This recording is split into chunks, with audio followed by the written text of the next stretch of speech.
Kam jirtu maatiiwwan qubee akkaadaamii galanni waaqayyoof haa ta'u ani nagaa kooti an Fayyisaa Hayiluuti qubee akkaadaamii irraati viidiyoo kanarratti qabadhee kan isiniif dhiyaadhe herreega kutaa salgaffaa yuunitii sadaffaa solving equations kan jedhudha. Solving equations kan jedhu kuni himoota walqixaa furuu isa jedhu jechuudha afaan Oromootti gaafa isinii deebisu jechuudha. So Unit 3 kana keessatti gaa kutaa salgaffaa keessatti jechuudha kan nuti walitti ilaallu revision on linear equation in one variable kan jedhu walitti ilaalla system of linear equations into variables kan jedhu ilaalla akkasuma immoo solving non-linear equations kan jedhu ilaalla akkasuma immoo applications of equations kan jedhu kan walitti ilaallu ta'a jechuudha.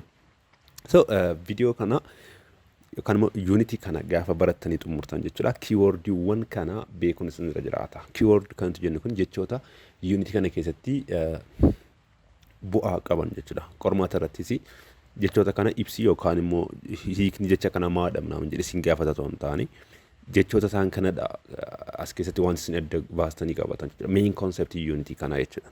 Exponent jedhaani tokko exponent maal akka ta'e beekuun isinirra jiraata. Quadratic equation maal akka ta'an, completing the square method kan ta'an, graphical method, quadratic formula, radical substitution method, factorization, linear equations, elimination method, discriminant, absolute value warra jennu beekuun isinirra jiraata jechuudha. Fakkeenyaatiif fi qormaata irratti which one is a linear equation sinin jedhee sin gaafachuu danda'a qormaata irratti jechuudha. Which one is a quadratic equation sinin jechuu danda'a. Yookaan immoo quadratic formula fayyadamiiti quadratic equation kana furii sinin jechuudha. Completing the square method fayyadamiiti sinin jedha jechuudha. So concept jechoota kana beekuun isinirra jiraata jechuudha. Gaafa unity kana xumurtanii jechuudha.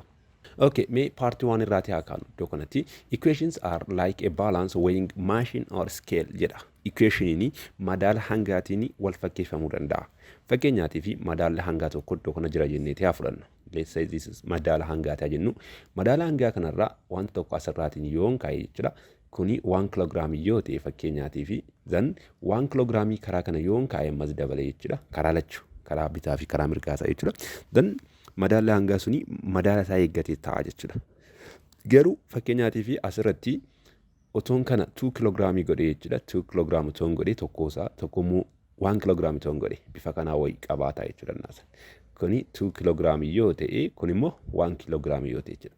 Then isa kana irratti kun lama maal miti equal miti jechuudha. The same is true in mathematical concept. Equation kan jennu kun egaa wanti karaa bitaa mallattoo walqixaa fi wanti karaa mirgaa mallattoo walqixaa jiru walqixadha yoo ta'e then it is said to be equation jennaan jechuudha. Yoo garuu walqixa miti ta'e unequal jennaan jechuudha isa kanaatiin immoo. Inni kan biraan asirratti wanti isin beekuu qabdan jechuudha. Fakkeenyaatiif asirraatiin kuni 1 kiloogiraamidha kunis 1 kiloogiraamidha kun jechuudha. Sana booda otoon asirraatiin kiloogiraama tokkotti dabalee karaa kana maal ta'a gadi jedha. Karaa kana immoo ol kaa'a jechuudha. Maaliif wal hin madaalle waan ta'eef jechuudha. Garuu asirratti maadha wanta wal qixa ta'e asirratti yoon dabale karaa kanas 1 kiloogiraamii tonti dabale jechuudha.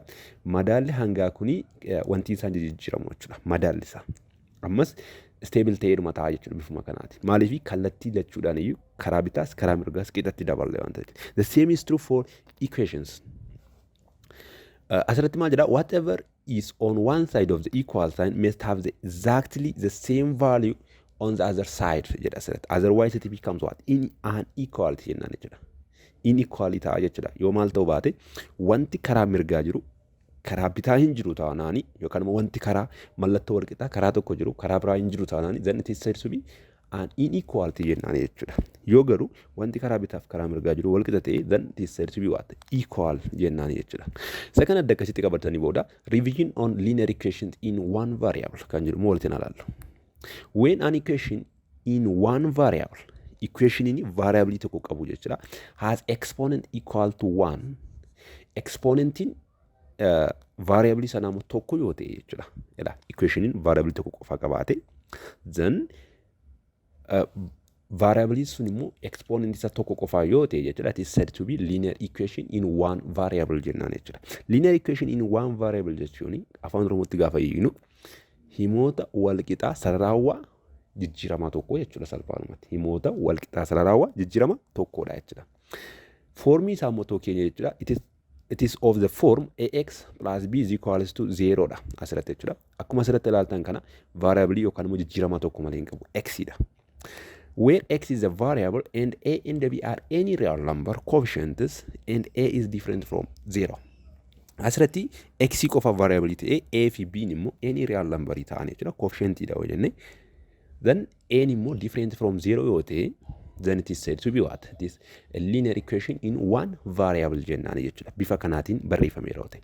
By the way akka kanaatis barreeffamuu danda'a. Fakkeenyaatiif ax is equals to negative b ax is equals to positive b yoo jedhe rakkina hin qabu asirratti. Kan nuti ilaallu variable tokko itti qofa qabaachuudha. Inni kan biraan immoo exponentiin variable sana tokko ta'uusaa qofa laallaa jechuudha. So this equation has only one solution. Equation akka kanaa immoo solution meeqa qofaa qaba? Tokko qofaadha kan inni qabaatu jechuudha solutionii. Kuni asirratti fakkeenyaatiif solution tokko qofa akkamitti qabaachuu danda'a yoo jettanii gatii x gaafa furru jechuudha tokko qofaadha kan nuti arginu value tokkitti qofa jechuudha. Mee kana solve goone ilaalu iddoo kanatti. Asirratti ax plus b is equals to 0 jedheeti jira. Ax plus b is equals to 0. Isa kana akkamitti akka solve goonu ni ilaalla. Gara gadiitti garuu ammaatiif saffisaatiin solve isiniif haa godhu. Ax is equals to negative b termii constant termii isa ta'e kana achiin dabarsaa jechuudha. Sana booda x kophaatti hambisuudhaatiif over a gaafan godhu x is equals to negative b over a taati jechuudha. So valuun a solutionii kana no equationii kanaatiif jechuudha valuun x kana qofaadha jechuudha. Negative b over a qofa ta'a jechuudha. Kanaafiyyuu it has only one solution. Solutionii tokko qofaa qabaata. Maaltu linear equation in one variable jechuudha. Inni kan biraan iddoo kanatti activity 3.1 irra kan jiru tolaalle determine each of the following is a linear equation in one variable or not jedha. Linear equation in one variable jedhamu miti kan jedhu akka gargar baasnu barbaade jechuudha. Iddoo kanatti a irra kan jiru kuni 10x is equals to 20 jedha. Amma linear equation keenya akkamitti barreeffama jenneera ax plus b is equals to 0 dhaatiin barreeffamaanneera. Yoo akkas ta'e rakkinaan qaboonneera ax is equals to b yoo ta'e jechuudha. Garuu maadha a is different from 0 ta'uun irra jiraata. Kun asirratti bifa kanaatiin barreeffamee jira waan ta'eef rakkinaan qabu. Kan nuti ilaallu maadha variable tokko qofaa qabaachuusaa fi kan biraawo maal ta'a variable sun exponent isa tokko ta'uusaa qofaadha jechuudha kan nuti ilaallu. So 10x gaafa jedhu x kun variable dha. Then x variable tokkittiidha. Inni kan biraan exponentiin variable kana meeqadha tokko qofaadha jechuudha. Kan immoo poweriin variable kana jechuudha. Kanaaf this one is linear equation in one variable dha jechuudha. Asittis ilaala 22x minus 11 variable tokko malee hin qabu. Akkasuma variable sun immoo exponent isaa meeqadha tokko qofaadha. So it is a linear equation in one variable. The same is true for c asirrattis jechuudha. Constant termiin asirraanii fi asirraan jiraate walitti dabarsinii kaa'uu dandeenya. Asitti sagal ida'uu 11 goone 20 akka ta'u goone jechuudha. 4x plus 10 is equals to 0 jennee barreessuun ni danda'ama kana jechuudha. Kanaaf iyyuu bifa kanaatiinis barreeffamee bifa kamiitiin iyyuu barreeffamuuti variable tokko qabaachuusaa fi akkasuma immoo exponentiin variable sana tokko ta'uusaa qofa jechuudha kan nuti ilaallu. Inni kan biraan d irra kan jiru 7x is equals to 0 kan jedhudha. Inni kunis maadha this linear equation in one variable dha jechuudha. Asirratti valuun b maadha 0 dha. Rakkinaan qabu. Valuun b yoo 0 ta'e rakkinaan qabu. Garuu valuun a yoo 0 ta'edha kan inni rakkoo qabu. Fakkeenyaatiif 3 is equals to 0 yoo jedhe himni kun maadha dhugaa miti yoomiyyuu taana jechuudha. Kanaafis dhugaa qofa ta'uu dhabuusaa qofa ta'uu hin taane it is undefined dha. Yookaan hiika dhabeessa ta'a jechuudha. Inni kan biraa irra kan jiru tolaallee x square plus x is equals to 2 dha. Asirratti kuni variable tokko qofaa qaba. Garuu maadha exponentiin variable tokko maadha this 2 dha. Kana garuu kan nuti barbaadnu meeqa ta'uu qaba ture tokko ta'uu qaba ture. So this one is not a linear equation. Linear equation miti jechuudha. Inni kan biraan x plus 2y is equals to 1 jedha asirratti jechuudha. Inni kuni linear equation dha garuu linear equation in one variable miti. Sababiin isaa maaliifidha? Variable lamatu jira waan ta'eef jechuudha keessa. Tokko lama x fi y jira waan ta'eef jechuudha. Variable lama gatii qabu linear equation in one variable jechuun dandeenya. Isa kana viidiyoo itti aanutti ilaaluu dandeenya. Linear equation in two variables kan jedhu jechuudha. Kanaaf iyyuu kun as keessatti hin ta'u jechuudha. One variable miti waan ta'eef. Inni kan biraan 4y plus 5 is equals to negative 18 jedha iddoo kanatti. Asirratti kuni x to y ta'e y in x ta'e rakkinaan qabu. Variable tokkitti ta'uusaa qofa laallaatiin kana jechuudha. Fi exponent isaa tokko ta'uusaa irraatiin kana jechuudha. A isaa ta'u B isaa ta'u C isaa ta'u waan barbaade haa ta'u asirratti jechuudha. Kanaaf iyyuu kunis linear equation in one variable dha jechuudha. Inni kunis h irra kan jiru 2a plus 3 is equals to 4 kan jedhu kunis linear equation in one variable dha jechuudha. Sababiin isaa maal fedha kun a ta'e a variable keenya dha jechuudha. Akka x itti fayyadamuu dandeenya jechuudha. Kanaaf rakkinaan qabu. Inni kunis ofii keessanitti hojjechuu dandeessu linear equation in one variable salphistanii keessu jechuudha. Kunis akka kanaati. Kuni garuu linear equation in one variable miti. Kunis akkasuma miti jechuudha. Kana bifa kanaatiin ilaaluu dandeessu. Inni kan biraan linear equation kana akkamitti solve goona? For solving a linear equation in one variable, the following steps are followed. The step 1, use LCM or least common multiple to clear the fractions if any. Yoo fractioning keessa jiraate jechuudha. Fraction yoo keessa jiraate maal gochuu qabna jalqabarratti fraction sana balleessuun nurra jiraata jechuudha. Fraction jecha immoo akkamitti balleessina? Least common multiple yookaan immoo hawwaataa yookaan immoo hirmaataa walii xiqqichaa isa jedhu fayyadamne jechuudha. Step lamaffaarratti maal goona? Simplify both sides of the equation. Equation kan sana karaa lachuu ni salphisna jechuudha. Kana jechuun termii wal fakkaatu walitti daddabarsina yookaan immoo isa balleessuu barbaadnu sana jechuudha. Karaa lachuu yookaan irratti hir'isna yookaan immoo itti idaana jechuudha. Step sadaffaarratti isolate the variable. Variable sana kophaatti hambisuudha jechuudha. Inni arfaffaarra jiru maadha? Verify your answer. Answerii keenya verify gochuudha jechuudha. Kana jechuun check gochuudhaati jechuudha. Mee example ilaatiin ilaalu. Example number 1. Solve for x asirratti if jedheeti irra kan jiru haalaallu wal faana. Irra kan jiru kan nu kenname maadha? X plus 2 is equals to 0 kan jedhudha. Irra kan jiru. Kana furuudhaatiif jechuudha. So solve for x gaafa nu jedhu solution x barbaadu jechuudha. Find the solution of this equation jechuudha karaa biraatiin. So iddoo kanatti egaa kana jalqabaatti maal gochuudha? Fraction yoo jiraate fraction keessaa balleessuun asirratti garuu akkuma argitan kana fraction keessa hin jiru. Kanaaf wanti nuti balleessin hin jiru jechuudha. So kana hojjechuudhaatiif maal goona? Karaa lama hojjechuu dandeessu. Tokko x plus 2 jettaniiti is equals to 0 jira. Asirratti kaayyoon keenya x kana kophaatti hambisuudha waan ta'eedhaatiif jechuudha. Lama kana karaa ittiin balleessinu barbaadna jechuudha. Karaa lachuu otoo lama hir'isne asirraantis lama hir'isu lama. Maaliif karaa lachuu yoo waan tokkotti dabal yookaan immoo yoo waan tokko irraati fuunee madaalaan garatti maal hin qabuun irra dhiibbaan qabuun irra. Equation irrattis akkasumadha jechuudha. Sana booda kusheen kun lama maal taati wal balleessiti. Sana booda maal tafa x is equals to negative 2 ta'a jechuudha. Bifa kanaatiin solve gochuu dandeenya.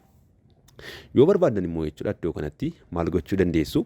X plus 2 is equals to 0 jedha. Fakkeenyaatiif asirratti kuni x dha. Termiin isaa tokko miti jechuudha. Maaliif termoota wal fakkaatan jechuun termoota walitti daamu yookaan immoo irraatti hir'achuu danda'a jechuudha salphaalumatti.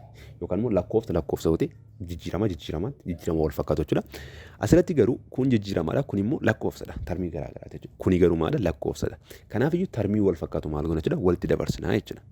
Sana booda gaamma asirratti lama kunii fi 0 kun termii wal fakkaatudha waan ta'eef lama kana maal goona jechuudha? Asan dabarsa jechuudha. Garuu immoo maadha? Lakkoofsi poozitiivni tokko gaafa mallattoo wal qixaarra darbu negaativa ta'a. Negaativa kan ture immoo poozitiiva ta'a jechuudha. Kanaaf iyyuu kana gaafa wanti goonu x is equals to 0 minus 2 taati jechuudha bifa kanaatiin. Sana booda akkas goonee booda x'n keenya qixxeetaa meeqa ta'a jechuudha? Negaative 2 ta'a jechuudha. Karaa kamiin iyyuu deemaayyuu maala deebiinsaa tokkuma dhufaa jechuudha. Ani egaa yeroo baay'ee isa kanatu waan ati soluudhaatiif termoota wal fakkaatu walitti daddabarsuu kana karaa sanaatiin isin hojjedha jechuudha.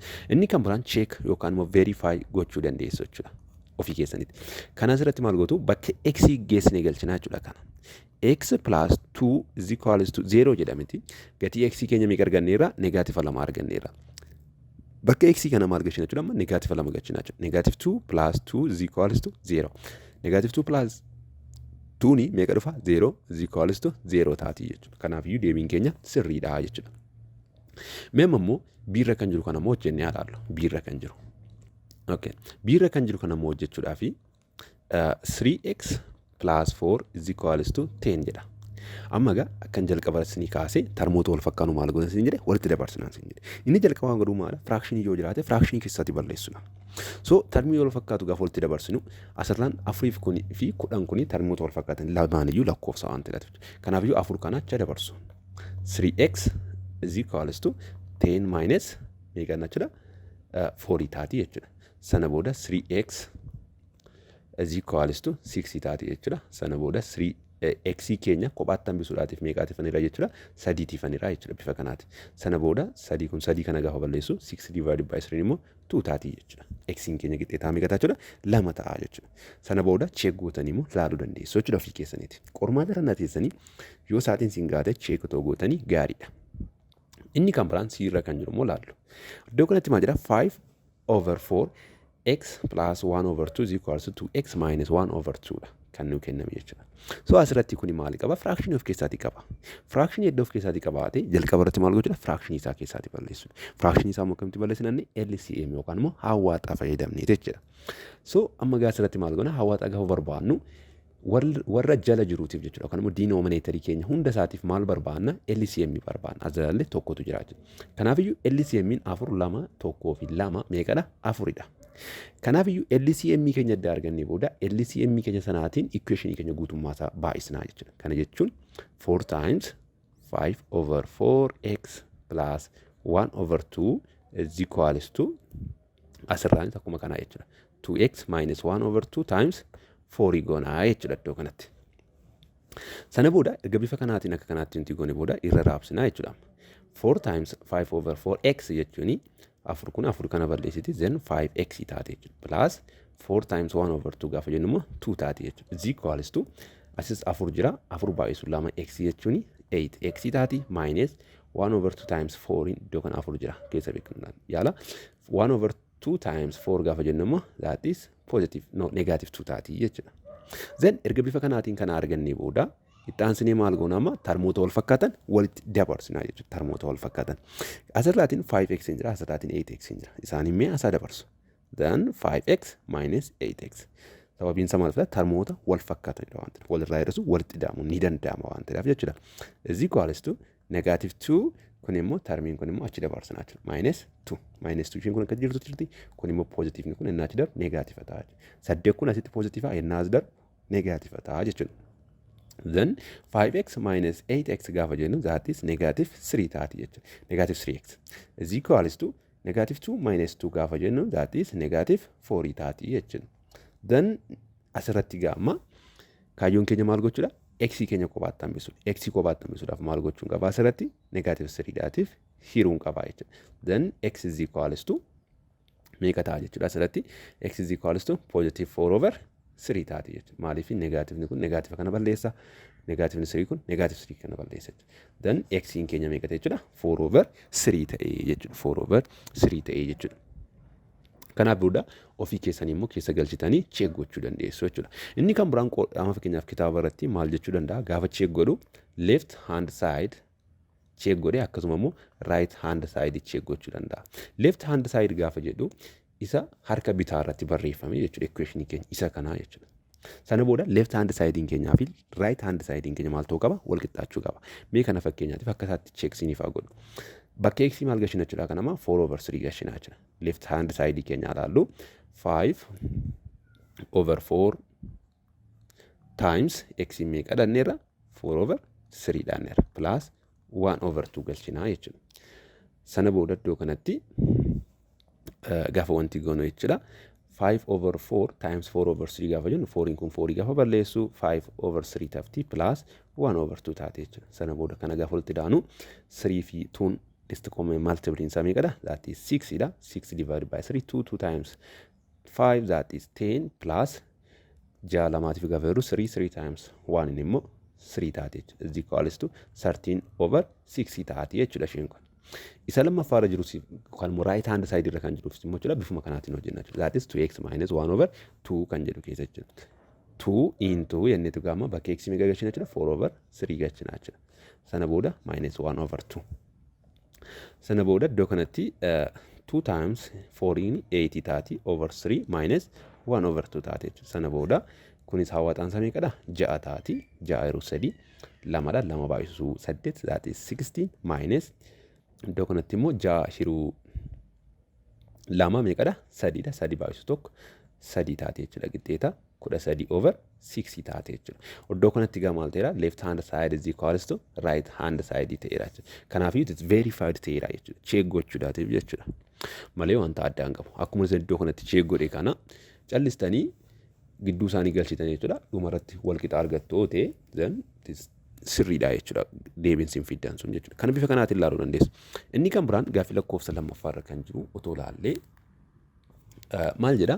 The length of the leg of an isosceles triangle is 6 cm more than its base length jedha. The length of the leg of an isosceles triangle jedha asirratti. Asirratti kan isin beekuu qabdanii isosceles triangle maal akka ta'e isinii galuu qaba. Isosceles triangle jechuun Triangiliin wanti sadii qaba miti roga sadii qaba. Roga sadan keessaati jechuudha. Rogdi lama maadha wal qixadha jechuudha. Isosceles triangiliidha taanaan. Inni single taanaani kana hojjechuun ni ulfaata jechuudha. Kanaafiyyuu solutionii keenya keessatti jechuudha. Isosceles triangilii kaasnaa jechuudha jalqabarratti. Isosceles triangiliidha yoo ta'e fakkeenyaatiif kuni dan kunii fi kunii leeggiin isaanii wal qixadha waan nu jedhatiif jechuudha. Isosceles triangiliidha. Leeggiin isaanii wal qixadha jechuudha amma asirratti. The length of the leg of an isosceles triangle is 6 cm more than its base length jedhe. Mee asirratti fakkeenyaatiif base lengthiin keenya E'dha jennee taayyaannu kun immoo B'dha kunis B taati jechuudha lengthiin isaanii. Kun lengthiin isaa E'dha kun B'dha kunis B'dha jennee taayyaannu. More than it is base length jedhe sitti. Base length isaanii irratti olitti jechuudha. Base lengthiin gamma ishee kanadha. Leeggi isaan kun jechuudha. Base length isaanii meeqaatiin caaludha? 6tiin caalu jedhe. Kana jechuun beeziin keenya is equals to A plus 6 dha jechuudha asirratti. If the perimeter of the triangle is 54, asirratti perimeteriin keenya meeqatu nu kenname? 54 centimeters nu kenname. Then find the length of the sides of the triangle nu jedhe. Asirratti amma kan nuti gaafatamne lengthiin saayidoota triangle sanaa meeqadha? Kana jechuun B fi A kun meeqadha jechuudha. Salphaanumatti. Asirratti gaafa perimeterii barbaannu perimeterii jechuun maal jechuudha? Lengthii saayidii tokko kan roga tokko isa walitti da'uudha miti. Kanaafiyyuu roga A yookaan roga isa kana jechuudha. Lengthiin isaa A dhanneerra plus lengthii isheen kun immoo B dhanneerra plus lengthii isheen kun immoo meeqadha? B dhanneerra. Is equal to maal ta'uu qaba? 54 centimeter ta'uu qaba jechuudha. Sana booda perimeteriin keenya meeqa dhanneerra iddoo kanatti? That is 54 centimeter dhanneerra. Sana booda plus A plus B jechuun maal jechuudha dhanneerra? A plus 6 dhanneerra. Kan biraa B tokkos maalidha? A plus 6 taati jechuudha iddoo kanatti. Sana booda erga isa beeknee booda maal goona amma salphisnaa jechuudha. 54 centimeters equals to A plus 6 plus A plus 6 jedha iddoo kanatti. A plus A ni 2A dha. 2A plus A immoo 3A taati jechuudha iddoo kanatti. Plus iddoo kanatti immoo 6 plus 6 meeqadha? That is 12 dha jechuudha. Sana booda gaamma akkuma kana dura siniin jedhe tarmoota wal fakkaatan maal goona walitti finnaa jechuudha. Isaan kun guutummaan isaanii seentimeetiraatiin kan isaan ta'an jechuudha. Kanaafuu seentimeetira ishee kana asitti barreessines rakkina hin qabu. Dhumarratti seentimeetiraatiin akka ta'e beekna waan ta'eef jechuudha. Then maal goona jechuudha iddoo kanatti 54 kana booda 12 kana as dabarsina jechuudha. Tarmii wal fakkaatu walitti finnaa waan ta'eef 54 hir'isuu 12 qixxeeta 3A taate jechuudha. Then 54 hir'isuu 12 jechuun meeqa taati? That is 42 taati is equals to 3A taati jechuudha. Then iddoo kanatti egaa 42 is equals to 3A erga ta'eeti gatii A kana kophaatti hambisuudhaatii fi meeqaatiif irra? 3dhaatiif irraa jechuudha. Sana booda gatii A keenya meeqa ta'a jechuudha amma 42 hiruu 3 gaafa jennu that is 14 taate jechuudha. 14 arganna jechuudha. A'n keenya erga kana ta'eeti B'n keenya immoo maal ta'a jechuudha? Is equals to A plus 6 taate jechuudha. Sana booda A'n keenya meeqadha? 14 plus 6 sana booda 20 taati jechuudha. Base lengthiin keenya 20 ta'a jechuudha. Akkasuma immoo lengthiin leeggii keenya immoo 14 ta'a jechuudha. Inni kun kan leeggiiti. Length of leg. Length of leeggiidha inni kun immoo maadha? Length of beezii keenyaadha jechuudha. Kana bifa kanaatiin hojjechuun ni danda'ama jechuudha. Inni kan biraan exercise 3.1 irra kan jiru mootuu wal faana hojjennee jechuudha. Solve the following linear equations jedhi. Linear equation isaan kana akkamitti furuu barbaade jechuudha. Asirratti kana salphaadhumatti maal goona? Tarmii wal fakkaatu walitti dabarsinaan. Kanaaf iyyuu kun asirratti x is equals to negative 7 ta'a jechuudha. Kanas akkuma kanaattidha kan nuti hojjennu. Kana jechuun 2x jennee tarmii wal fakkaatu kana as dabarsinaa jechuudha. Is equals to kuni gaafa darbu 3 plus taate jechuudha. Maaliif isheen kun negative ture waan ta'eef 3 plus 7 that is 10 taati. Then x in keenya meeqa ta'a jechuudha? Positive 5 ta'a. Keessa galchitanii immoo check gochuu dandeessu jechuudha. Inni kan biraan irra kan jiru kana immoo hojjenne 5x minus 8 is equals to 2x minus 2 kan jedhu jechuudha. Kana egaa maal goona tarmii wal fakkaatu walitti dabarsinaa jechuudha jalqabarratti. 5x sana booda 2x kana as dabarsinaa jechuudha. Minus 2x is equals to Negative 2 akkuma jirutu jira. Negative 8 kanammoo achi dabarsinaa jechuudha. Positive 8 taatu jechuudha annaas dhufu. Sana booda 5x minus 2x gaafa jennu that is 3x is equals to negative 6 plus 8 immoo meeqa taati? Positive 6 taati. Sana booda x keenya kophaatti hambisuudhaaf maal goona? 3 dhaatiif irraa jechuudha. Gaafa 3 dhaatiif irru kana 2 argannaa jechuudha gatii x keenya. Kana check gochuun ni dandeessu jechuudha. Inni kan biraan isaa kan ofii keessanii hojjedha. G irra kan jiru mootoon sinii hojjedhe 7 into y minus 2 plus 21 is equals to 2y into 3 jedha iddoo kanatti jechuudha. Isheen kuni 3 dha. Sana booda kana hojjechuudhaatii fi seera body mass beektoodheetuma yaada. Jalqaba irratti bracketii keessa kan jiru taansanii immoo division yoo jiraate taansanii multiplication yoo jiraate taansanii addition taansanii subtraction yoo jiraate hojjennaa jechuudha. So as keessatti jalqaba irratti bracketii keessa kan jiru yoo jiraate ni hojjenna. Asirratti garuu y minus 2 dha. Wanta wal irraati irratti hin jiru. Maaliif termii garaa garaa waan ta'eef. Sana booda maal hojjenna amma multiplication hojjennaa jechuudha. Iddoo kanatti maal goona irra raabsinaa jechuudha.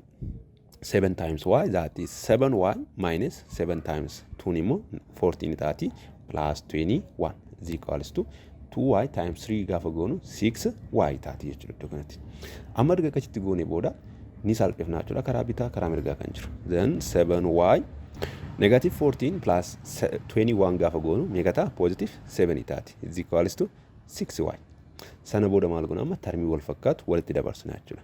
7y kanas dabarsina jechuudha. Negative 6y is equals to kana immoo achi dabarsinaa jechuudha. Negative 7 taati jechuudha. Then 7y minus 6y gaafa jennu y taati is equals to negative 7 taati. Gatii y keenya negative 7 dha jechuudha. Kan isaa kanaa jechuudha. Na bifa kanaatiin hundasaayyuu hojjechuun ni dandeessu jechuudha. Inni kan biraan gaafii lakkoofsa lammaffaa irra kan jiru maal ilaallu? Verify whether x is equals to negative 3 is a solution of the linear equation 10x plus 7 is equals to 13 minus 5x or not. X gatiin x kuni hima kanaaf solution dha moo solution kan taane mirkaneessinaa jechuudha. Asirratti yoo barbaadan left hand side fi right hand side itti gargar qoodanii hojjechuu dandeessu. Yoo barbaadan immoo directly gatii x as keessa galchitanii hojjechuu dandeessu jechuudha. Then 10 into bakka x kanas keessa galchee hojjedhan. Negative 3 plus 7 is equals to 13 minus 5 into negative 3 as galchina jechuudha. Then 10 times negative 3 ni negative 13 taati plus 7 is equals to 13 minus kun immoo meeqadha? Minus iddoo kanatti 5 times negative 3 ni negative 15 ta'a. Negative 15 immoo times negative 1 ishee kana gaafa goonu meeqa ta'a? That is positive. Kanaafiyyuu positive 15 taate jechuudha. Sana booda isheen kuni negative 30 ida'uu torba gaafa goonu negative 23 ta'a. Is equals to kun immoo 13 ida'uu 15 gaafa jennu immoo 28 taati. Kanaafiyyuu kuni wal qixa gatiin ta'anii jechuudha. Then x is equals to negative 3 is not a solution to the equation jennaani jechuudha. Iddoo kanatti x is equals to negative 3 is not a solution to the equation jenneeni deebisnaa jechuudha. Maaliif mirkaneessaniira waan ta'eef jechuudha akka solution hin taane. Sababiin isaa maalifidha? Yeroo gatii x kana finnee as keessa galchinu maal ta'uu qaba ture? Dhugoomsuun irra jiraata ture jechuudha. Maal ta'uudhaatiif? Solution himichaa ta'uudhaatiif jechuudha. Inni kan biraan iddoo kanatti kanatu hojjenne if the sum of two consecutive numbers is 67 then find the numbers jedha. Iddoo kanatti consecutive kan jedhu kana hiika isaa beekuun irra jiraata. Consecutive jechuun kan walitti aanan jechuudha. Kanaaf iddoo kanatti maal jedha? Ida'amanni lakkoofsota walitti aanan lama meeqadha? 67 yoo ta'e lakkoofsonni sun lamaan meeqadha kan nuun jedhe. Asirratti solution jedheeti haa ka'u. Let the first number lakkoofsi inni jalqabaa jechuudha. The first number is x dha jedheeti haa ka'u. And the second number iddoo kanatti and the second number is y dha jedheeti haa ka'u. Then amma seera lakkoofsaa keessatti lakkoofsonni kun walitti aanu nuun jedha. Two consecutive numbers. Erga walitti aanu ta'ee jechuudha. X isa jalqabaa yoo ta'e y immoo sattaanu yoo ta'e then y jechuun maal jechuudha? X plus 1 dha. Tokko tokko miti erga lakkoofsonni walitti aanan kan isaan wal caalan jechuudha. Iddoo kanatti by the way gaafichi xiqqoo ishee dogoggora qaba. Maaliif two consecutive natural number, two consecutive whole numbers ምናምን jedhee nu gaafachuu qaba. Fakkeenyaaf two consecutive real number yoo ta'e wanti nu alaa ta'a jechuudha. Iddoo kanatti jechuudha isa kana akkasitti akka consider gootan hin barbaadachu. Two consecutive natural number yookaan immoo whole number yookaan integer number dha jedheetanii yaade jechuudha iddoo kanatti. kun pozitiiva tokkotiin wal caala jedhee kanan fudhadhe jechuudha.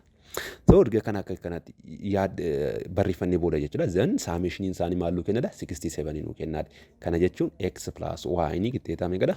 67 dha jechuudha. X plus y jechuun maal jechuudha neera? X plus y ni dha neera. Is equals to 67. Sana booda x plus x meeqa taati? 2x plus 1 is equals to 67.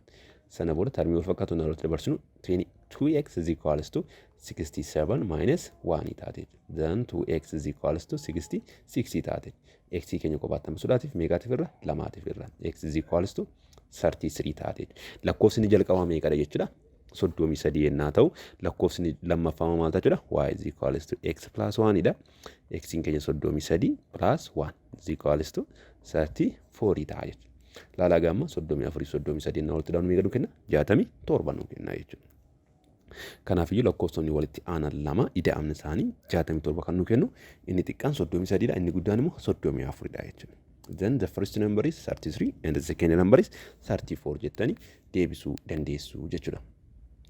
So video kanarratti egaa kan nuti walitti ilaalle waa'ee revision of linear equation in one variable ture. Video keenya paartii itti aanu irratti immoo system of linear equation in two variables kan jedhu kan walitti ilaalu ta'a jechuudha. System of linear equation in two variables. Video keenya paartii itti aanu irratti hamma walitti deebinutti egaa nagaan naaf turaan isiniin jedha. Galatooma nagaatti.